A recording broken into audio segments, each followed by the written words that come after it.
King Canute. He was the King of England from 1016 until 1035, and from 1019 then also the King of Denmark, and 1028 onwards also the King of Norway. His father was the King Sweyn Forkbeard, a Viking king, his mother Gunhilda. And his predecessor in England was Athelred II.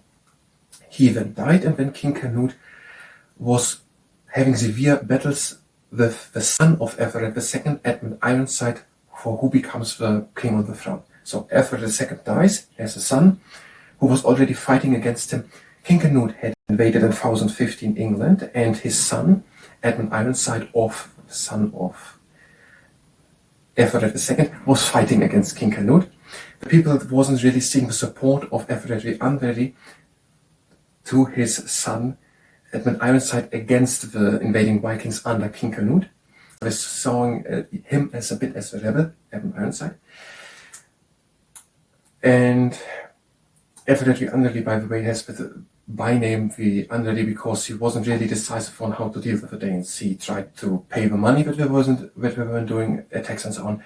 He also attacked them, ordered massacres, was getting the money, so he wasn't really good how to prepare with them. Now then, in 1015, King Canute invades. His son Edmund Ironside fights against him. 1016, Athelred the Unready dies. Edmund Ironside and King Canute fighting for who is leading now England.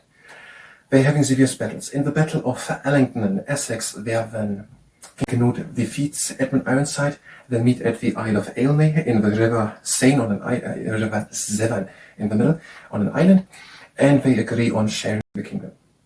Edmund Ironside is murdered, and Canute becomes the whole ruler of England. And he rules, and he encourages Christianity, and he appoints Saxon and Danish people to become priests.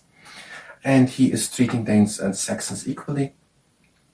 And he marries Elgiva. With her he has Harold Harefoot as a son. And he marries Emma. With her he has Halfdanut as a son. Both wives, if I understand it correctly, were married to Athelred the Unready. Now, and these two sons, then after King Canute had died, battling who becomes the king. They even die in 1040 and 1042. And now it goes then a bit on, and it becomes, then the next person becomes Edward the Confessor, becomes the next king. Edward the Confessor is also a son of Athelred II, if I'm correctly. And now Edward the Confessor then at one time is then in exile in the Normandy, and where he promises in return for the helping of the Duke of Normandy, him to be the next King of England. They're talking about William the Conqueror.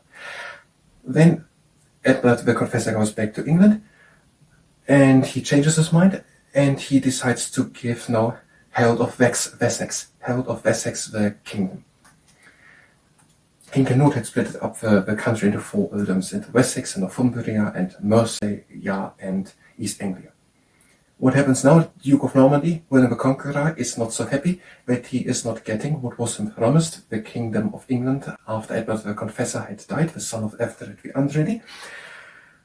And he invades England, defeats them in the Battle of Hastings in 1066, Harold the Saxon king. Now, and somewhere in between is the story of King Canute. And that is according to the history of the kings and queens of England and Scotland, written by Edmund Swinglehurst on the pages 22 and 23.